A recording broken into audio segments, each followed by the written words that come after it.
What's up, Flaniverse? Are you ready? I'm not totally ready because the Chiefs have still somehow not put out their inactives. Usually they are, pretty prompt. All the teams are pretty prompt. For some reason, the Chiefs inactives, at least on Twitter, are not available yet. So we'll have to keep our eyes out for Chiefs inactives here. We did, of course, get inactives from the Chargers already. Lad McConkey is inactive. That is the big news coming into this one. So I'm going to have to keep refreshing to make sure we have projections updated here because, of course, the sites did not know prior to inactives whether McConkey would be active. Just going to refresh the whole page here. While you're coming in, if you would like the video, subscribe to the YouTube channel, hit the notification button if you want to get notifications when we go live. Yeah, still not updated here. So we will have to continue updating throughout the show. By the time we get to wide receivers, it'll be updated. Of course, it does affect everything a little bit. It's going to affect ownership on quarterbacks, on other, pay up options. But we'll start without knowing the status of, ownership projections post Lad McConkey being inactive. Again, if you would, I am trying to get to 5,000 subscribers by the end of the NFL season. Currently not planning on doing the morning shows, at least in the short period. I'm talking with somebody about potentially starting them up at some point, but as of right now, not doing the morning shows Monday and Thursday, which is going to make it tougher to get to 5,000 subscribers. So if you would, I would appreciate it. Yeah, I see people coming in. Noting that Lad is out. Yep, got the inactives there. Still just waiting on the Chiefs inactives is the one thing that we're waiting on at this point.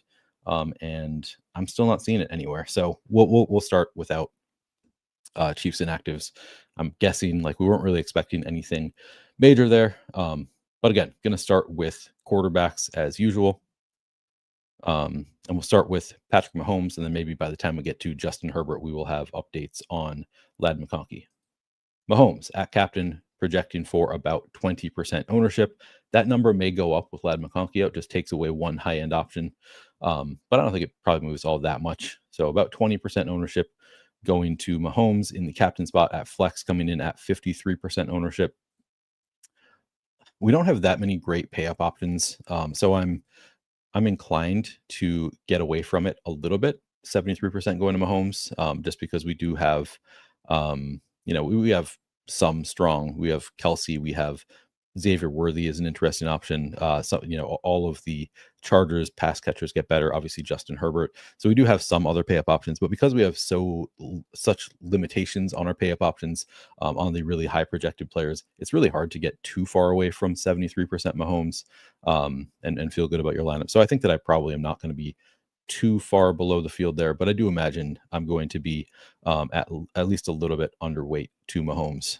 All right, we got only skill player out. Matt says is CEH, who's been out all year. So thank you for that note. That is good to know. All right, I am going to refresh this one more time. Mahomes he's an interesting case as far as stacking goes because he doesn't run that much, but he does run a little bit. And he also spreads the ball around so much, and the passes to offensive linemen for touchdowns. It just does all of these like random things where it's like a player will touch the ball just once and it'll be a touchdown for a yard. So that player is not optimal, but it helps Mahomes' stats. So I'm like, I generally want to have Mahomes stacked, and I want to have him with multiple pass catchers when I have him in the captain spot.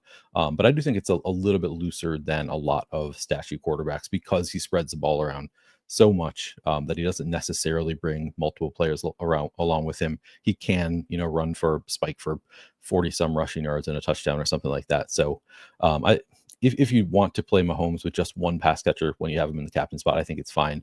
Typically, I think my rule I'm probably going to set is going to be 2 pass catchers for Mahomes when he's in the captain spot and at least 1 pass catcher regardless of where he is in the lineup.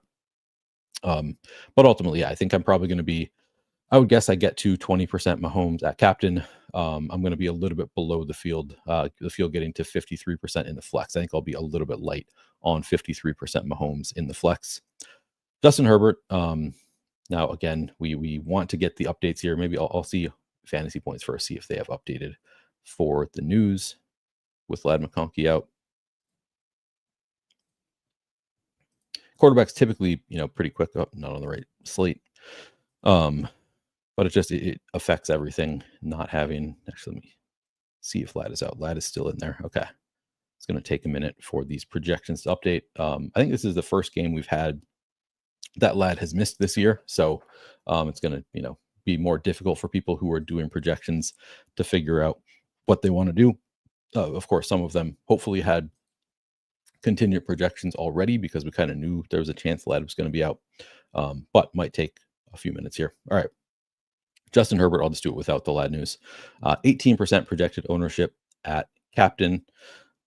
In the flex, Herbert projecting for 49% ownership. So getting a little bit less ownership than Mahomes. Also worth noting, he is cheaper than Mahomes by $1,000. Herbert, $9,800. Mahomes, $10,800. So getting a little bit less ownership, a little bit cheaper. He's been a pretty strong fantasy producer in recent weeks. He early on in the year didn't really do all that much fantasy wise. But in recent weeks, he's been much better. Last week, he had a dud. Prior to that, it was even better. But my note on Herbert, he still just averaging 15.4 fantasy points per game on the season. That's 20th most among quarterbacks. But in the past 6 games, averaging 18.9 fantasy points. So that includes the most recent game where he only scored 8 fantasy points. He's been throwing more. He's been running more. They've just been leaning on Herbert more than they had been in the past. I think this is a game where he's going to be having to throw quite a bit to keep up with the Chiefs. And also, I don't think they're probably not all that confident in their running game with Gus Edwards being their lead back. Gus Edwards averaging 3.2 or 3.4 yards per carry, something like that on the year. Kamani Vidal looks like he has some juice, but I think he's averaging 2.9 yards per carry. It's been bad for all of the running backs available for the Gus Edwards on the season, 3.4 yards per carry. Kamani Vidal, 2.9 yards per carry so far on the year. So I don't think they're going to want to run a ton on the Chiefs, particularly given that it's not a good spot. The Chiefs are just a really strong defense. They've allowed the fewest schedule adjusted fantasy points per game to running backs over the past 5 weeks. They've been the toughest spot for running backs. So I think, and they've actually been a little bit lighter, a little bit easier against quarterbacks recently. Over the past 5 weeks, Chiefs defense has allowed the 11th most schedule adjusted fantasy points per game to quarterbacks. So, on the season, they've been very good at every aspect of defense, basically, other than, I guess, tight ends. But they, over the past 5 weeks, have actually started to allow some fantasy points to quarterbacks. Justin Herbert, obviously a very good quarterback. I think he's going to be throwing it a lot. So I think I'm probably going to be with the field on Herbert. So a little bit light on Mahomes at 73% overall. Herbert, let's see 49% and 18%, I want to say. So he's going to be 67% total ownership. Yeah, I think I'm probably right there with the Herbert ownership, given that he is cheaper. I think he's going to have to throw it a lot. I think they're a little bit more inclined to just lean on their stars. So I'm into it. I'm probably going to have right with the field, maybe a little bit over the field at captain, and then about even with the field at flex on Herbert, not taking any major stands there. Similar to Patrick Mahomes, I typically want to be stacking Justin Herbert regardless of where he is in my lineup. If I have him in the captain spot, I would prefer to have multiple pass catchers along with Herbert. Demetrius asks, do you put running backs as pass catchers? I sometimes do, sometimes don't. So today, I don't think I will. Maybe I'll include Kamani Vidal as a pass catcher, just for the unknown factor, just for the breakaway factor. I definitely won't include Gus Edwards as a pass catcher. It's going to be wide receivers, tight ends, and then running backs who either are a big part of the passing game, or running backs who just have or a big part in the red zone, or running backs who are just capable of breaking one off, even if they're only targeted 3 times per game. If they have the ability to break off a 40-yard receiving touchdown, then sometimes I will include them. And Gus Edwards, definitely I would not include. Kamani Vidal, we've seen him have at least one breakaway receiving touchdown. I don't know much about Vidal as a pass catcher, but I think I'll include him just for the unknown. Awesome. Matt Butler says, Chris Weck said, updated projections posted in about 10 to 15 minutes at Fantasy Points, so that's good to hear. And then on the Chiefs side, it's also pretty gross. I think you could include P. Ryan, because I think he has a specific role where if the Chiefs somehow got down, I mean, I shouldn't say somehow, like they've been in some close games, but if they get to the point where they need to be throwing the ball, I think P. Ryan probably comes in to be that passing game back. So I would include P. Ryan. I don't think I would include Hunt or Isiah Pacheco. I think is where I'm landing on the running backs on the Chiefs. They're a weird team because they're all like sort of involved. They can be involved as pass catchers, but Pacheco and Hunt not like particularly good pass catchers, and P. Ryan sort of has that role carved out a little bit. So maybe you can include P. Ryan. All right, I think that does it for quarterback. So again, I'm always stacking, typically want to be double stacked if they are in the captain spot. And I'm going to be a little bit underweight to 73% on Mahomes, probably right with the field around 67%. Justin Herbert. These are all kind of, this is where I hope to be. Of course, I don't give myself enough time to build. I might not be perfect here in where I actually end up, but that's just kind of my instinct is Mahomes, because of how expensive he is and that he's not actually that consistent of a fantasy producer. 73% feels a bit much. All right, looks like we got Lad out of there. Oh, but maybe so projections are updated. Ownership projections are not updated yet, looks like. Okay, good. Let's move on. Let's talk about some running backs.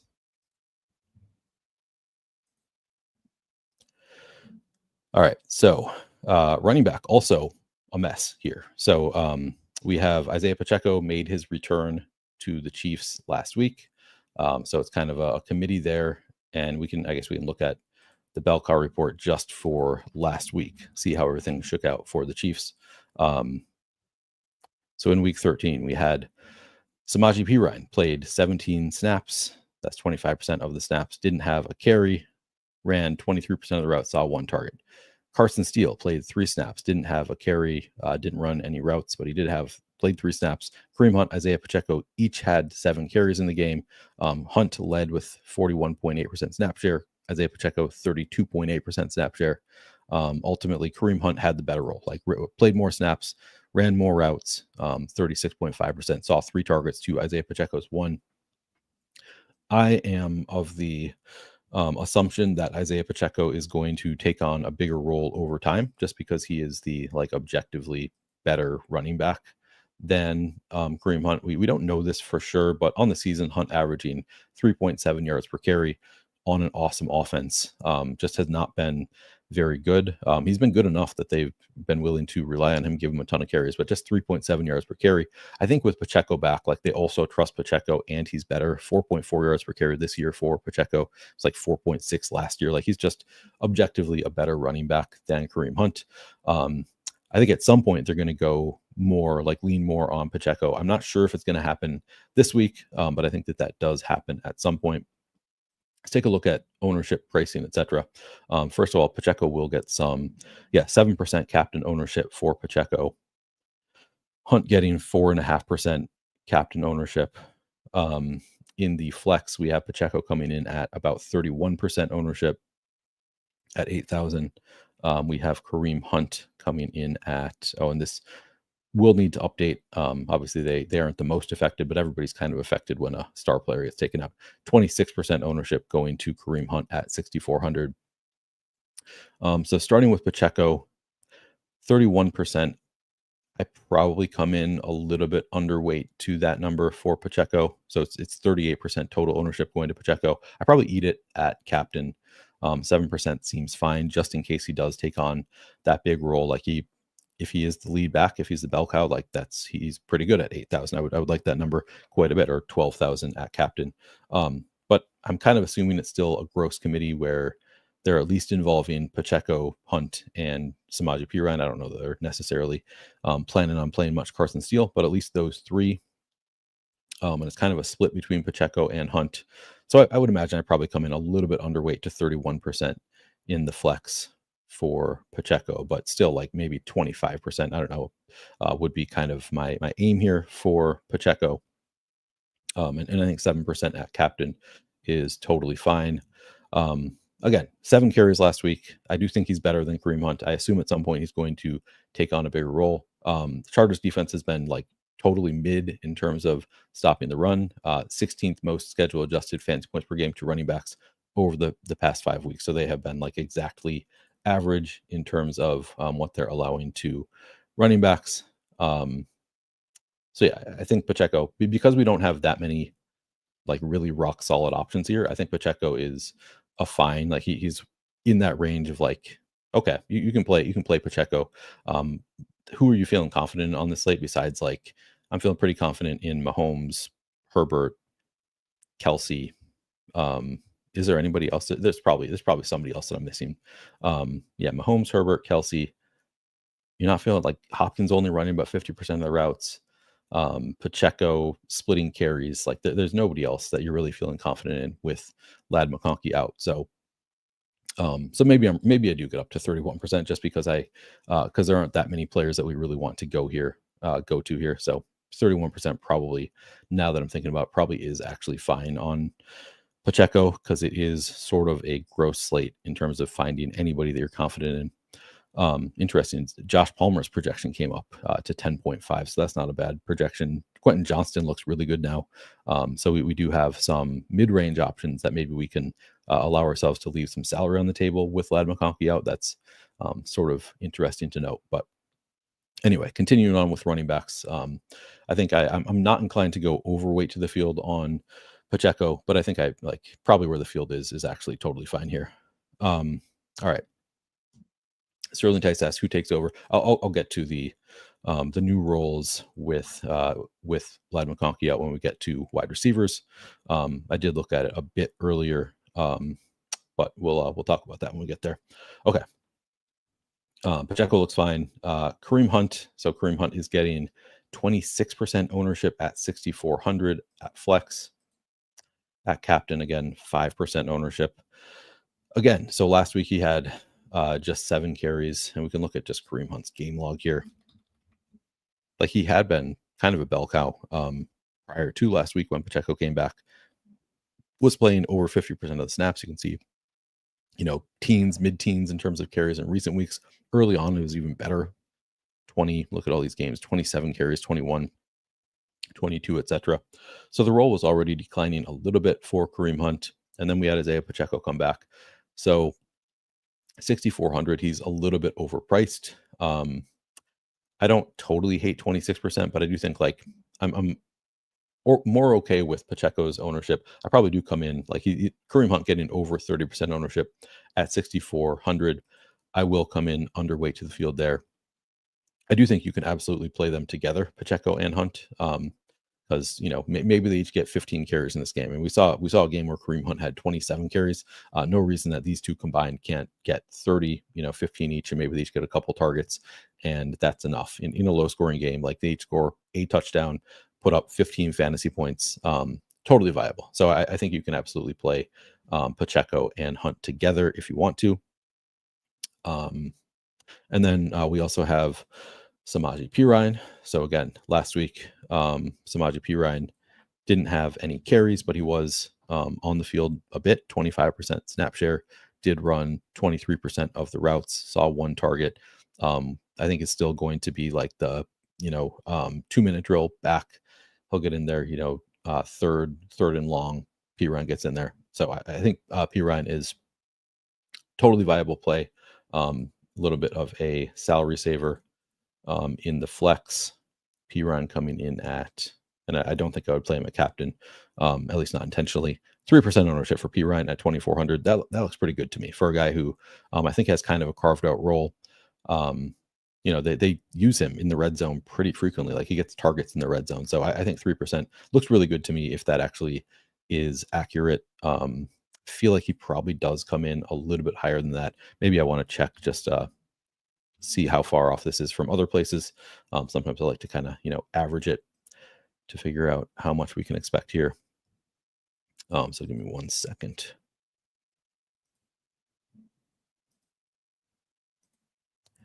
All right, Perine. Yeah, similar. I mean, I like it. I think that's objectively a good play. 2,400. The floor is really low on Perine, but the ceiling is still there. He can absolutely score a touchdown, receiving touchdown, and catch 5 passes. So yeah, I think Perine is a pretty good play at 2,400. Doesn't have like amazing contingent value because if either of Hunt or Pacheco went down, it would just be the other one that gets leaned on more, and then Piran kind of stays in his role. But he's low enough owned that it's like he's more than 3% chance to score a touchdown. And if he does score a touchdown at 2,400, does just a little bit more, that's probably enough to pay off. So yeah, I think Piran looks like a really strong play to me at 3% ownership. And I don't think I'm going to any Carson Steele. I don't know. He would be, in the case of a blowout, maybe you start to see some Carson Steele. So he could get there, but he's certainly not a priority at 400, just because I don't think he's going to be involved in a close game like much at all. So no real need to get to Carson Steele. On the other side, we have Gus Edwards is 7,400. Edwards is projecting for, and here, let me actually refresh now because I know ownership numbers are going to update here.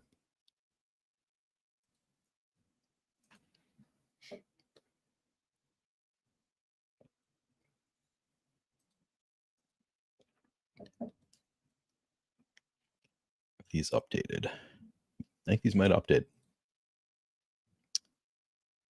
Yeah, these are different than they were earlier. So we've got Gus coming in at 4% captain ownership and 26% flex ownership. That's too much, in my opinion. I'm going to be underweight to Gus Edwards for sure. Hoping for the best. I have a lot of him in best ball, and he has just been tanking in so many of my best ball lineups. But for DFS, like, he's expensive, 7,400. He's not really involved in the passing game at all. I guess we can take a look at his game log. He's been a little bit better recently in terms of his yards per carry. Oh, I'm in the wrong spot. I am in receiving. I want to go to bell cow report. Last week, 52.2% route participation, 6 carries. So this is without J.K. Dobbins there. He had 6 carries in that game. Of the team's 17 runs in total, he ran 28% of the routes, saw 1 target. Just like did not take on any kind of a bell cow role without J.K. Dobbins there. If we look at on the season, Gus Edwards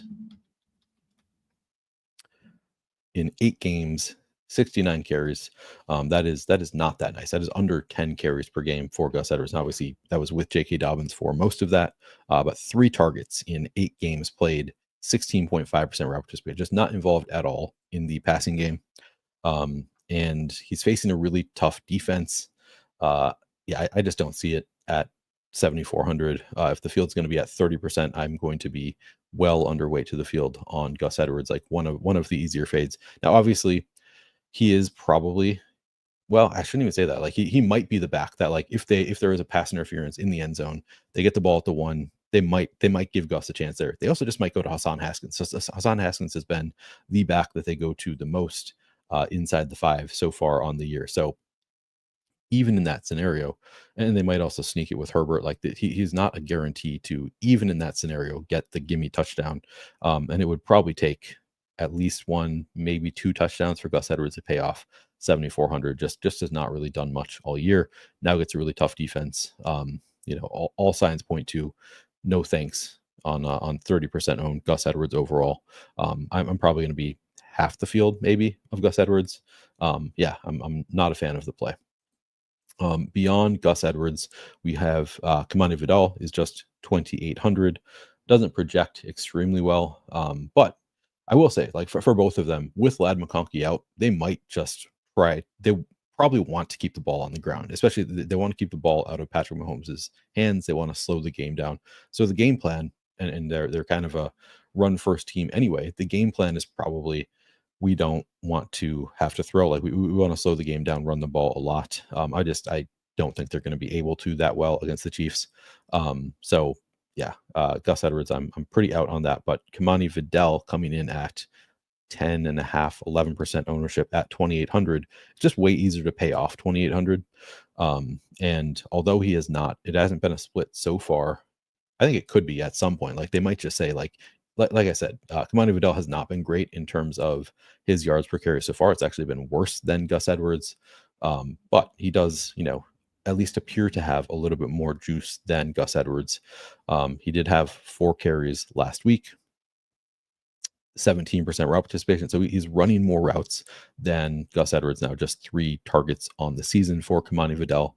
But, I think it's like first game, I believe, in this Denver game, I believe he had a long receiving touchdown and, it was looking super exciting and then just hasn't really done much since then. But more involved in the passing game than Gus Edwards, much cheaper than Gus Edwards. And it wouldn't be that shocking to see him end up with a bigger role than Gus Edwards in this game. So I think, Kamani Vidal, if I'm going to play somebody from the Chiefs backfield, Kamani Vidal would be my preference of the two of them.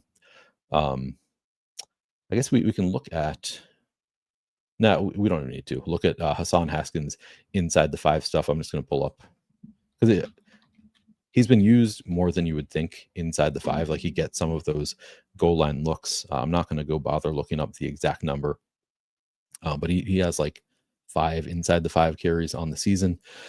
So Hassan Haskins is like playable, but still not somebody that I'm enthusiastic about. Played 6 snaps last week, as you can see here. 1 carry the week prior, 2 in the weeks prior to that. Like not somebody who they are relying on much, but for some reason they do bring him in sometimes inside the 5-yard line. They gave him that goal line carry. 1% ownership. He's 2,000 though. So like if he gets that 1-yard touchdown, there's no guarantee that that's enough to pay it off. And he probably doesn't have much of a role outside of that.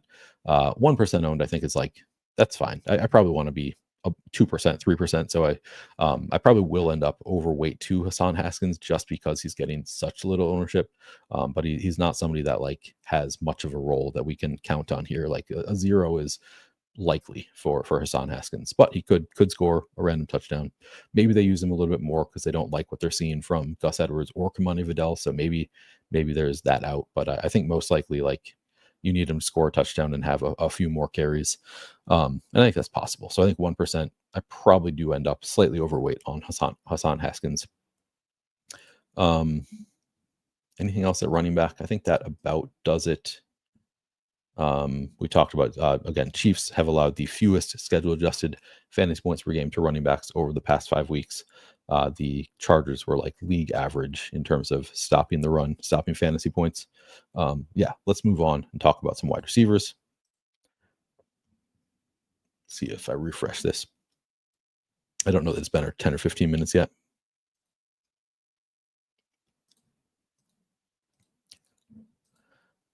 All right, not quite yet here. But let's take a look at wide receivers here. I guess we can start with the Chiefs side of things at wide receiver.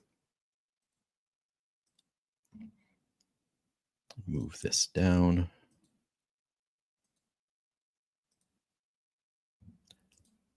All right, so we'll start with DeAndre Hopkins. He's probably not the top projected wide receiver anymore. Let's see. Yeah, so Rotogranos has Quentin Johnston as the top projected receiver, DeAndre Hopkins number 2, Xavier Worthy and Josh Palmer below him. We'll start with the Chiefs side of things because it's a little bit more straightforward.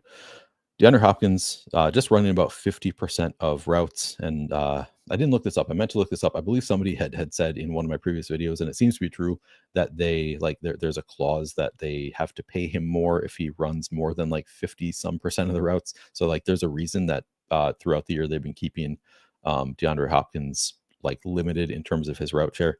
Can somebody tell me if I'm correct about that? I believe that came up in one of the videos that I did recently, that they are incentivized contractually to not give him a full route share. So he has not been getting a full route share, regardless of whether that is the case. He hasn't been getting a full route participation. We can look at his game log on the season.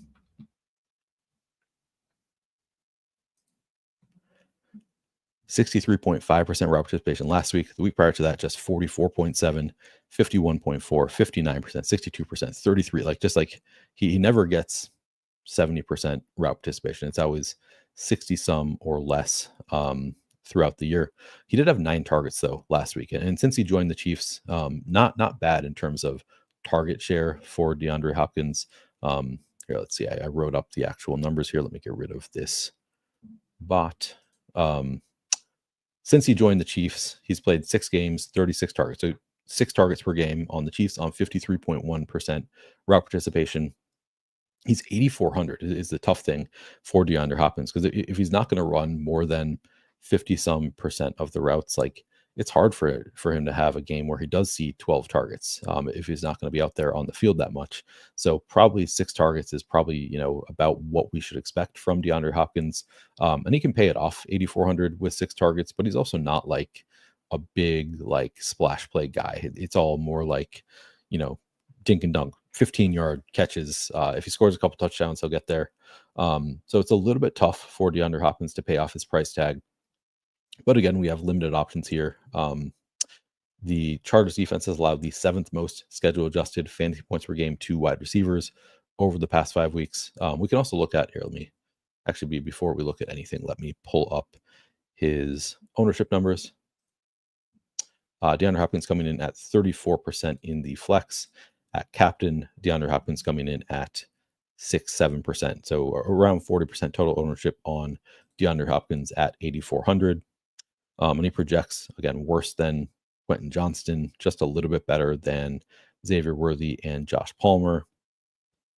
It's a little bit tough to get there on DeAndre Hopkins. I think he's like a viable play, but I probably end up a little bit under-owned. Okay, thank you, Matt. I knew I could count on you, Matt. Matt says, if the Chiefs make the Super Bowl and Hopkins plays 60% of their snaps for the remainder of the season, the draft pick they give to Tennessee becomes a 4th-round pick instead of a 5th-round pick. So there is a little bit of incentive to not give him more than 60% route participation. That's a good note. All right, fantasy points projections are updated, Matt says, so let me do that real quick. But ultimately, I think DeAndre Hopkins is fine. Again, we have limited players that project well on this slate. I think he has a fairly high ceiling, even in limited route participation, if he does get around 60%. And, that sounds like that's like on the season. So it can, game to game, it can spike a little bit. All right, let's see. So they do still have DeAndre Hopkins as the top projected wide receiver. I mean, you just look at these numbers, like 8,400. Projection of 12 is not that great for 8,400. He doesn't project extremely well, but he certainly could score 2 touchdowns in a game. And 40% ownership is not like crazy high. So I think my guess is that I come in a little bit underweight to DeAndre Hopkins, as I'm trying to leave some salary on the table. But I don't think he's like a terrible play. I think probably expecting 6 to 8 targets. If he scores a touchdown, you might want him. If he scores 2 touchdowns, you'll probably want him. I think he looks okay. Beyond DeAndre Hopkins, we have Xavier Worthy. So he's 7,000, getting 27% ownership in the flex. At captain, Xavier Worthy getting 4% ownership. So this is one, like, I compared this to Gus Edwards. I would rather make the bet on Xavier Worthy. He's getting, I guess, slightly more ownership than Gus Edwards, but he's also slightly cheaper than Gus Edwards. And he's just has more of an ability to make a big splash play. I guess Gus Edwards, like, a splash play is an 8-yard touchdown, which is, good, getting 6.8 fantasy points. But like Xavier Worthy, a splash play is going to be a 50-yard touchdown where you're getting 12 fantasy points. And they're similarly priced, getting about the same ownership. I would rather make the bet on Xavier Worthy. I think he has higher upside than Gus Edwards, and likelier to hit his upside than Gus Edwards because of his ability to spike a big splash play. Okay. So yeah, I like Xavier Worthy at 30-ish% ownership. I probably come in a little bit overweight on Xavier Worthy, not by any crazy amount, but his role has been a little bit better since Rashee Rice got hurt, and it hasn't really taken a big dip since they added DeAndre Hopkins. Oh, no, what am I doing here?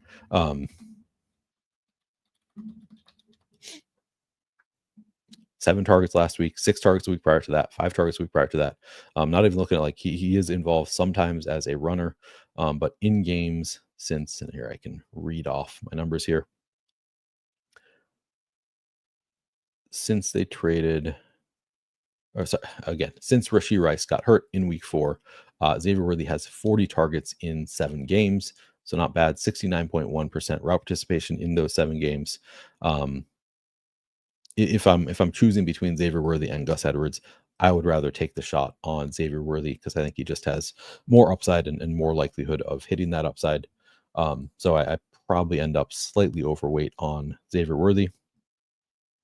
And then beyond those two, Hopkins, Worthy, you get into Juju Smith-Schuster, Justin Watson, I guess Nico Rumigio. I'm probably not playing him, but I think Juju Smith-Schuster, Justin Watson, both totally fine plays here. Let's pull up Juju because he was looking like, remember, he a little while Juju was looking like he was going to be an awesome fantasy play. Then they added DeAndre Hopkins, then he gets hurt. In week 11, just 29% route participation, but then weeks 12 and 13, right around 50% route participation, 3 total targets over the past 2 weeks. Hard to know exactly what to make of the role for Juju Smith-Schuster. Like, he has gone up since he came back. The route participation has gone up slightly. But I think probably this is about what we expect. I don't think he's going to become an 80% route guy. I think he's probably, like, we're hoping for him to stay around 50% route participation and hoping for 3 targets.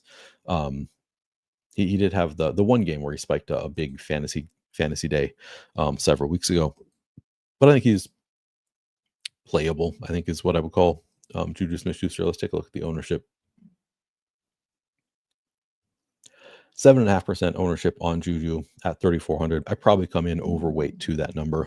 I think he's like, we saw the upside prior to the injury. Again, that was prior to adding DeAndre Hopkins. But they just randomly, like, Patrick Mahomes will target him in the end zone. All of these kind of tertiary options on the Chiefs are going to be playable. Not like a huge priority for me, but I think just 7.5%, a little bit light for Juju Smith-Schuster. So I probably come in a little bit higher weight than that. And then Justin Watson over the past 2 weeks, 5 targets on 47.5% route participation. So a little bit of a better role for Justin Watson than Juju Smith-Schuster. He's a little bit cheaper and he's getting lower ownership.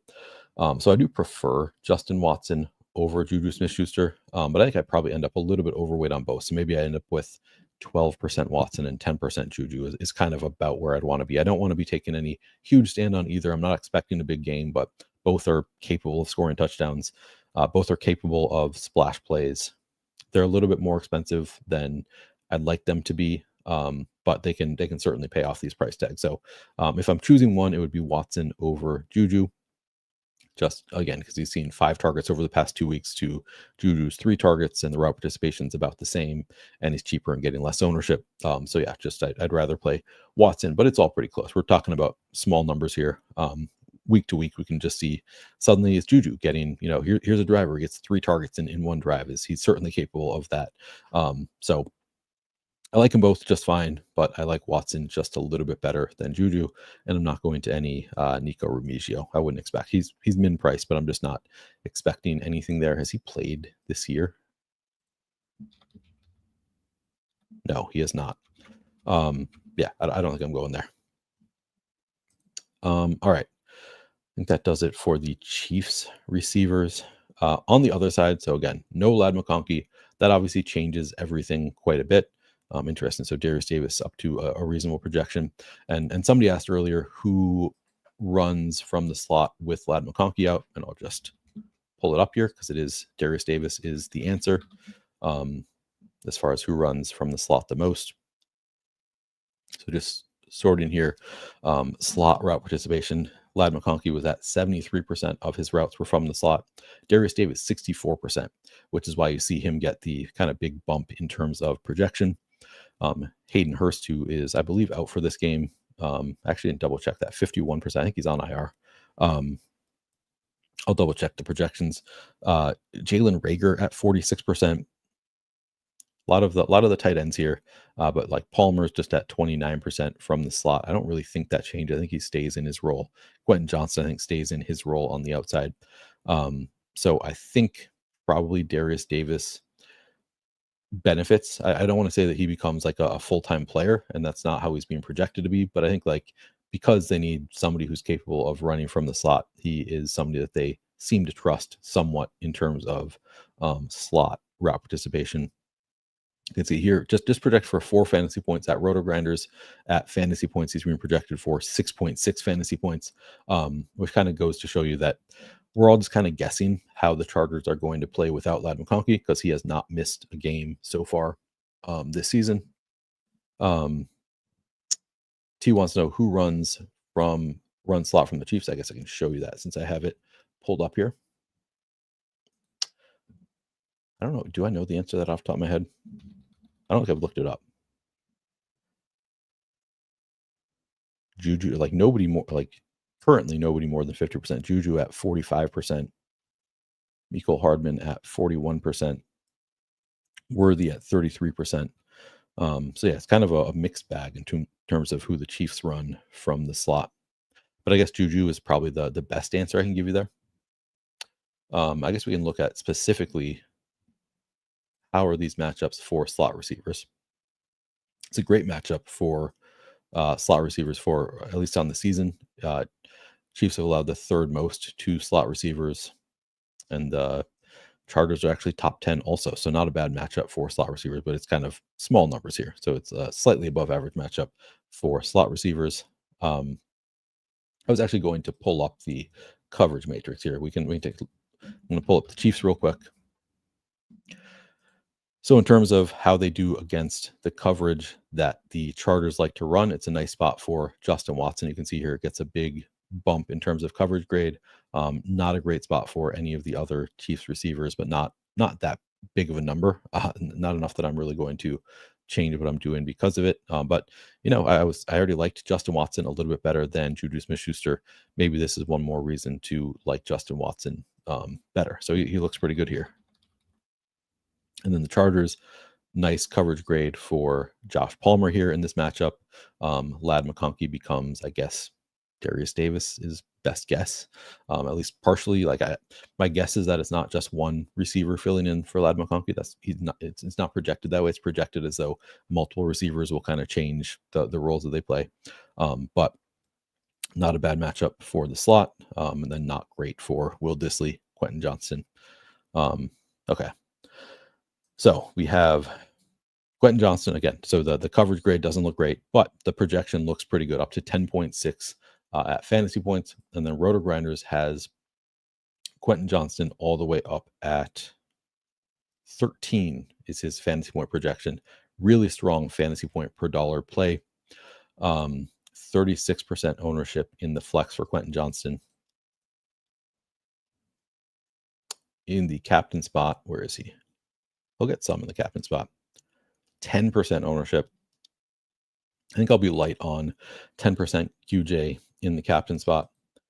I mean, it's not that bad because he's so cheap. And if he does just hold on to the ball, he's going to look pretty good. He's clearly got splash play upside.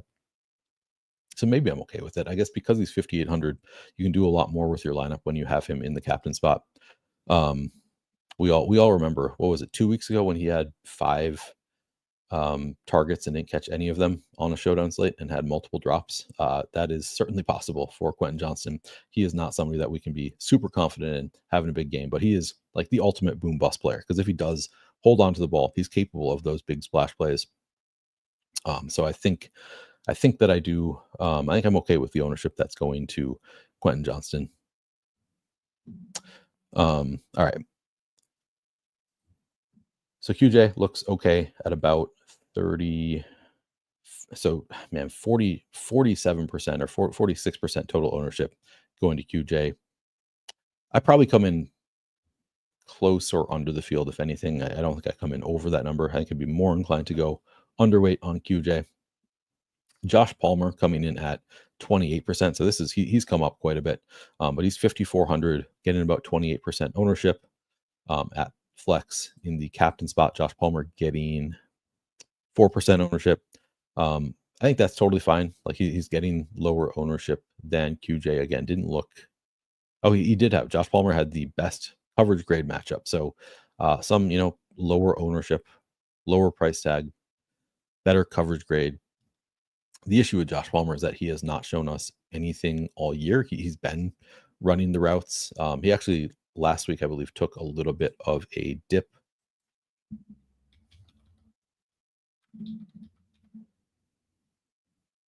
69% route participation last week for Josh Palmer. It was 82% the week prior to that, 79% prior to that. I guess there were a couple weeks in the middle here that were even lower.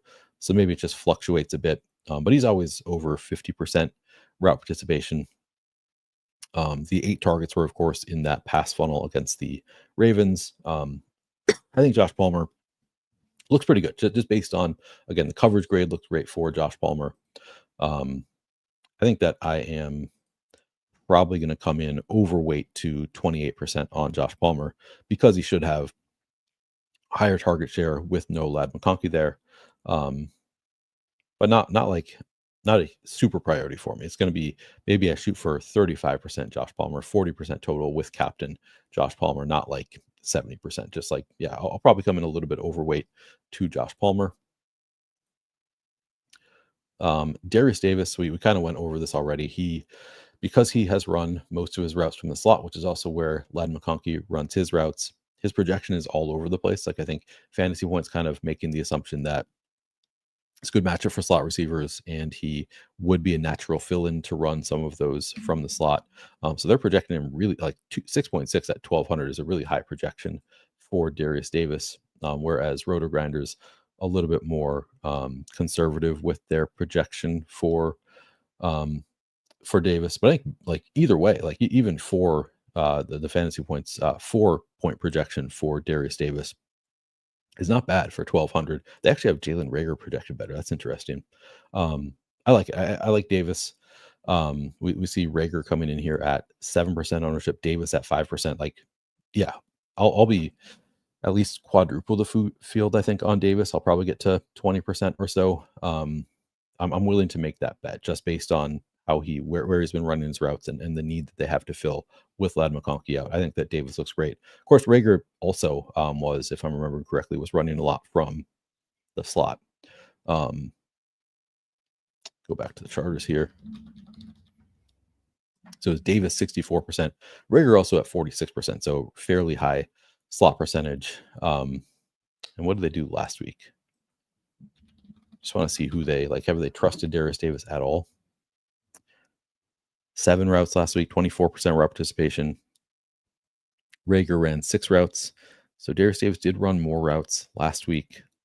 It's not like all of the numbers are pretty close, so we're all just kind of guessing, but I think it's a pretty good bet. If he's only going to be 5% owned, I'm willing to bet on Darius Davis being out there, being someone that they're leaning on. He's also only 1,200, whereas Reagor is 1,600. So again, this is a spot where it's like, just looking at those two together, I'd rather be more over the field on Davis, but I probably come in overweight to 7% on Reagor also. So maybe I'm at 10% Reagor and 20% Davis. Something like that is kind of where I would aim to be with those two. And then beyond, so we would Quentin Johnston, Josh Palmer, Darius Davis, Jalen Reagor, DJ Chark. Man, the coach speak has not been great for DJ Chark. Maybe he's forced into playing a little bit. He does not really like, he doesn't line up from the slot at all. The coach speak, I'm actually going to pull it up now because it was kind of like very directly like, yeah, the other receivers have just outplayed DJ Chark, I believe was. I want to double check that I'm speaking about the right player here. But I believe this is what Harbaugh said. Let me find it. He said, his most recent was DJ Chark had a really good week of practice. Like, that's good to hear. On the 6th, Jim Harbaugh said DJ Chark had a really good week of practice. And it was. On the 2nd, he said, yes, there are guys on our team playing better than DJ Chark. All the playing time, who starts, who plays, it's based on a meritocracy. So he's basically said, yeah, the other receivers are playing better than DJ Chark. That's why he's not playing. But he did say most recently that he's had a really good week of practice. So maybe we do see a little bit of DJ Chark here, even though most of the routes that are opening up are from Lad. Shane W.S. Lad is out tonight. Yes, Lad is inactive tonight, not playing tonight. So yeah, I think DJ Chark certainly playable. It's promising to hear that he has had a good week of practice. He's only 800. He's only getting 1% ownership. I'm going to double check another source because that's intriguing. If he only gets 1%, looks like similar ownership around the industry for DJ Chark. That's really low. So yeah, I would like to get 3% DJ Chark, be triple the field. Just hope that he does fill in a bit more than expected. Positive coach speak. Yeah, I think he's a fine. He's total dart throw, to be clear, like not somebody that we can count on to do anything. Last week ran one route, but with Lad McConkey out, like we have some routes to fill here. And although we would assume they're going to be mostly from the slot, that's where Lad runs the most, like maybe they all fill in their own way. So maybe we see DJ Chark up to 30% route participation, sees a couple targets, and the field is totally off him. If he breaks one, he's capable of breaking one. I think he looks pretty good as a dart throw, as a large field tournament dart throw, to be clear, on Chark. Okay, I think that does it for the receivers. So now we can talk about the tight ends. Move this down. And I'll remind you, as we move to tight ends, please do subscribe to the channel. I did not turn on subscriber only mode for this video. The number on the bottom is slightly wrong because I think I'm over 3,900 now, but trying to get to 5,000 subscribers by the end of the NFL season. Would appreciate your support if you can give it. Alan asks, both quarterbacks or just one? I'm going to have a lot of lineups that have both. Like not all of them, but yeah, I think like if you're hand building one lineup, do I play both quarterbacks? I probably do, honestly. If I'm hand building one lineup, I probably do have both quarterbacks in it. Both, like they're just two of the very few like high projected plays on the slate. And I think this one could be somewhat of a shootout, although I'm accepting more passing from the Charger side of the game. All right, Travis Kelce projects really well. His role has been awesome ever since the Rashee Rice injury, projecting for 37% flex ownership, 10% captain ownership. I'm probably going to be overweight to both of those numbers for Travis Kelce. Again, just the role has been great. I don't think it's a great matchup against the Chargers. Let me double check this. Let's see, last five against tight ends. It is the worst possible matchup for tight ends over the past. So if you want to factor that in, like this is, kind of a significant number in terms of how much worse tight ends have done against the Chargers over the past 5 weeks. But I just think like, I'm not too worried about it here for the Chiefs, just because of how good the Chiefs are. And Travis Kelce can kind of run all over. 9 games since the Rashee Rice injury, 87 targets for Travis Kelce. So just under 10 targets per game on 80% route participation. Like they're using him a good amount. And I think that they will continue to do so if this game stays competitive. I think Kelce is one of the players they will continue to lean on. So I think Kelce at fairly low ownership, like still has as much upside as anybody on the slate. So I will be probably right around the 10% captain ownership on Kelce, and I probably do come in slightly over 30% on Kelce. Also, I think he looks really good, and one of my favorite captain plays on the slate. So maybe I come in even over 10%.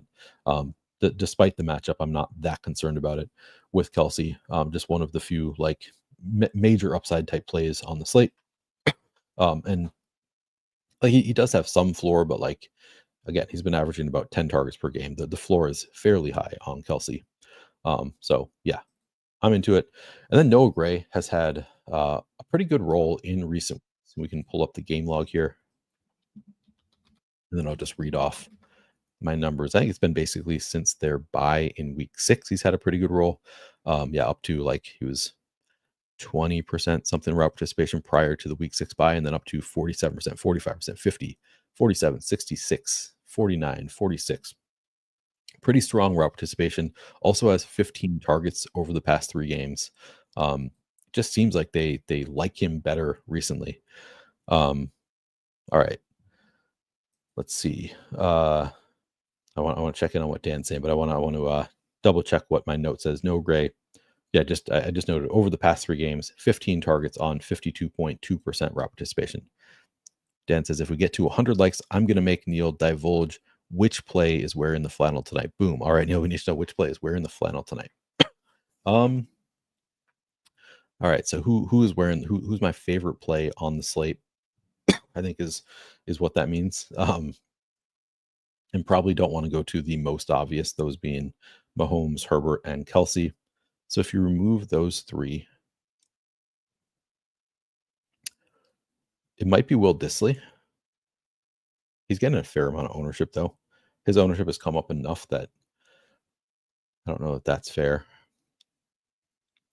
Actually, it might be the guy we're talking about right now. It might be Noah Gray. 13% ownership at 4,400. Darius Davis is pretty intriguing to me at just 5% ownership. But I think Noah Gray is wearing the flannel. I think 13% ownership is definitely a number that I want to be overweight on for a guy who's seen 15 Patrick Mahomes targets over the past 2 weeks, scored a couple touchdowns a couple weeks ago. My only concern with Noah Gray is that he was so good against the Panthers that I think he got steam in last week's slate. I don't remember if it was Showdown, but I think he got a little bit more steam than expected. So that makes me a little bit nervous, but I also don't think he did that much in that game. And he's up to 4,400. So I think he's at a price tag that people aren't going to want to click Noah Gray. And he's had a pretty good role in recent weeks. So I think 13% Noah Gray might be the guy who is wearing the flannel this week. Yeah, that'll be my answer. There are a lot of pretty reasonable options down there. I'll go with Noah Gray though. And then we have Anthony Firkser as the tight end 3. I don't think he's really done anything yet since he joined the Chiefs. 5 routes last week. I mean, if he scores a touchdown at 200, he could pay it off. He's not going to get any ownership. Let's see, is it here somewhere? Where are you, Firkser? Maybe he doesn't have a projection. Doesn't have a projection. All right. Well, if he scores a touchdown, he's cheap enough. He might be okay, but not expecting much from Anthony Firkser. But yeah, Kelce and Noah Gray, even though it's a terrible matchup, both look pretty good to me at relatively low ownership. I do really like Will Dissly. He is 4,800. His role has also been awesome ever since the Chargers bye week. Pull up his game log here.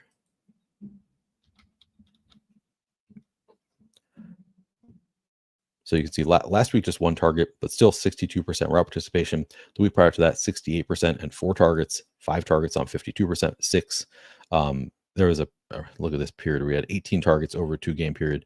But generally just a really strong role for Will Dissly ever since the Chargers bye week. And now with Ladd McConkey out, I would expect that Dissly is maybe not a priority, but more of a priority. Like he should see more opportunities here. They'll probably lean on Dissly a little bit more with Ladd McConkey out, and they've already been leaning on 42 targets on 61.6% route participation in the past 8 games. So more than 5 targets per game over the past 8 games. And now they have Ladd McConkey, their top receiver out. So I think Will Dissly looks like a really strong play to me, somebody that I probably end up overweight to the field on. Actually, I want to take that back because he's getting 33% ownership in the flex and at captain 8%. So I might not end up over the field. I might end up still over the field, but his ownership has come up significantly since Ladd McConkey was ruled out, and now it's more like, I like it enough that I'll be with the field, but I don't think it's I don't think I want to be at 60% Will Dissly, so I'm probably moving back toward I'm probably with the field on Will Dissly, but I think he looks good. I think the ownership makes sense there. As we saw on the season, if you look at schedule adjusted fantasy points allowed per game, the Chiefs are bottom barrel. Actually, even in the past 5 weeks, it has been a top 4 matchup for tight end. So everything looks really good for Will Dissly. The price is pretty good. The role has been good. Now the role gets better with no Ladd McConkey. The matchup is good. Will Dissly looks like a pretty strong play to me at 4,800. Even with the ownership coming up, I'm probably going to at least be with the field there. Beyond Dissly, we do have Tucker Fisk and Stone Smart. Again, we can take a look at Chargers game log. So last week we had Tucker Fisk ran 6 routes, so that's 21% route participation, saw 1 target in that game. Stone Smart, 3 routes, 2 targets in that game. So interesting, 3 routes and 2 targets. Were they first read targets? Are they we got to get you in there? You had one first read target in the game. Tucker Fisk also had 1. Will Dissly only had 1 last week. That's interesting. Last week, that was the week that they were. Ladd McConkey saw 9 first read targets. Yeah, he was kind of out of nowhere. Just suddenly they were targeting Ladd McConkey like they should. Like they were just targeting him over and over. Ended up with 12 targets in the game. Ultimately, let's see, where's the ownership? Because that's going to be how we determine this really. Because promising to see 2 targets on 3 routes, but also just 3 routes. Um, I don't have like an overwhelming amount of interest in either of them, but 1% ownership on Stone Smart. I think he's a totally fine dart throw, hope for a touchdown. 4% going to Tucker Fisk at 600. So I guess I have a slight preference for Stone Smart, given that he was targeted twice on 3 routes run. Probably more likely to just like be put in for an end zone look. But I think both are just total dart throws, hoping for a touchdown. All right, I've got 20 minutes left, right? This one doesn't start until 7:20, so we're doing well on time, I think. But I'm going to take. Let's take a look briefly at kickers and defenses before I take a look at FanDuel. Chiefs defense coming in at 14% ownership. Yeah, I like that quite a bit. That's a really strong defense against a team that's missing their best weapon. It's in Kansas City. I know Justin Herbert is really good, but still 14% ownership is just too low for a defense that is as good as the Chiefs. So I'll be overweight there. Matthew Wright coming in at 13.5% ownership. I'll be overweight there. Again, he's 5,000. So like the price is up there, but certainly capable of a big game. Chargers defense 13% seems fine to me. They're cheap, so they have that going for them. It's obviously tough against Patrick Mahomes. Can't expect much, but chaos happens in the NFL all the time. So I think that's a fine number, but not one that I'm really going out of my way to be overweight on. Cameron Dicker 12.5% ownership seems okay. I think that's also, I'll be with the field there on Cameron Dicker if he ends up around that number. Not a huge priority for me, but I like the Chiefs side of it a lot. The Chiefs defense and Matthew Wright, to me, both look under-owned, whereas the Chargers look appropriately owned to me. All right, let's take a look at FanDuel. And then I'll play around with some lineups, take any remaining questions, and get out of here and make my lineups. All right, so on FanDuel, at MVP, Mahomes projecting for 32% ownership. And reminder, on FanDuel, you need your highest raw score to be in the MVP spot. And Mahomes certainly, and it's only half PPR. So, yeah, Mahomes looks fine to me. Charles asked, can we do stream elements? And I think he tried to do one. I don't know how to do that, but at some point, maybe I'll set that up if I can figure it out. I would probably be slightly underweight to 32% on Mahomes, 20% to Herbert looks pretty good. I think he's certainly capable of being the highest scorer on the slate. Pacheco 7% seems okay to me. Kelce I really like at 5.5%. That would be a priority for me. Quentin Johnston 5.5% seems fine. Hopkins 4% seems fine. Like who has the up? I think Worthy actually at 2% like has the upside to be the highest scoring player on the slate if he can just stay in bounds on one of those 50-yard pass attempts for the end zone. So I think Worthy at 2% looks pretty good to me. But mostly it'll be, in this kind of tier. Worthy looks good. Hopkins looks pretty good. I really like Kelce's number here. Johnson looks pretty good to me. He clearly has the splash play upside to put up a big score here. Hopkins, like he can get there. He can get his 9 targets again. That can turn into a lot of fantasy production. So that 4% looks good there. No real issue with Mahomes or Herbert or Pacheco, the highest owned guys, but I like, Kelce probably my favorite of the group.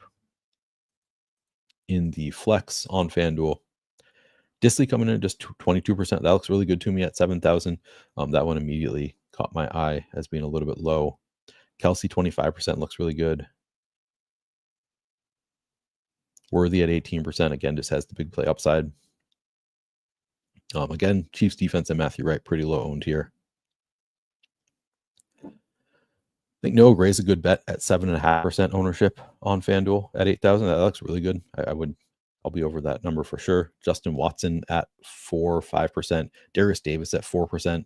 I like to mix in a lot of these really low owned plays on FanDuel. They tend to go under owned, even more so than on DraftKings. So I like a lot of these quite a bit. I think Samaje Perine you can mix in there. Again, I mean, DJ Chark, just hope for that one long touchdown on FanDuel. That might be enough. You're more likely to be able to outscore your teammates with one 50-yard touchdown on FanDuel, and he's only 5,500. So I think he looks pretty good. I would try to leave at least, if you're playing the largest field like lottos on FanDuel, I try to leave at least like $1,500 on the table. I think that's easy to do on this slate. But yeah, I think that a lot of these guys, come on, Vidal, if you want to take that shot. Not as cheap relative to DraftKings, but he looks okay. All right, move this back to DraftKings, check in on any questions, and then build some lineups. Thank you, Christopher. Appreciate that. What about Jalen Reagor? Yeah, I talked a little bit about Jalen Reagor. I think he looks good. I'm going to be overweight to this. I think he's getting like, oh, do you mean on FanDuel? Yeah, I think he looks. Let me go back for a second. You probably mean on FanDuel. I don't think I noticed what his ownership number was. Ah, crap, it does this thing. Let me double check on Reagor. I wouldn't play him in the MVP spot on FanDuel. In the flex, yeah, 5%. That looks good. That's a good call out. I think that's a worthy dart throw also on FanDuel. Okay, I'm gonna move this back to DraftKings. I do this because otherwise I start setting my rules after I finish the show, and I'm like 2 minutes in, realize I'm doing it on FanDuel, and it screws me up. All right, check in on questions, make some lineups.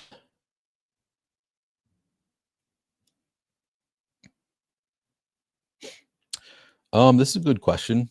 Battle Bump God asked, do the Chiefs tend to chew the clock in uncompetitive games? I don't know that I have a good answer there. They seem to. But I have not looked at like specific stats related to how when the Chiefs chew the clock, but I know that they have a lot of really low scoring games. So yes, my inclination is yes, but I have not looked at any specific numbers there. All right, I'm going to start playing with lineups. TKO Herbert captain with Palmer and Hopkins, or Mahomes captain Kelce and Gray for DK Cash. DK Cash. Somebody else should answer that question. I do not play Cash for Showdown. My inclination would be the Mahomes one, Mahomes captain probably. Yes, ownership did update. All right, I've got 15 minutes, so I'm going to do this real quick. All right, Kelce probably my favorite captain. So I'm going to fill right away. Don't necessarily need to go immediately to Mahomes, so we'll see if he makes sense after I made the lineup. If I put Worthy in there, I'll probably want him in there. Let's throw in. Do I want QJ, Palmer? Throw in Noah Gray, Justin Watson. All right, so now I've got 2 Chiefs in here. So now I probably don't want Xavier Worthy if I have Justin Watson in there. Could put Will Disley in here. I mean, Darius Davis is pretty intriguing. If I have too much salary though, I don't think I need to go that crazy. I'm just going to throw in both quarterbacks and then see who I could fit in from the Chargers pass catchers. If I have Herbert in there, I'm going to want a Chargers pass catcher in there. Maybe I go a different route. Maybe I go full on Chiefs onslaught with. Man, it's tough. Just don't love the options from the Chargers, which maybe that's why we end up getting Gus getting more ownership than Xavier Worthy. Yeah, I'm going to throw in a Quentin Johnston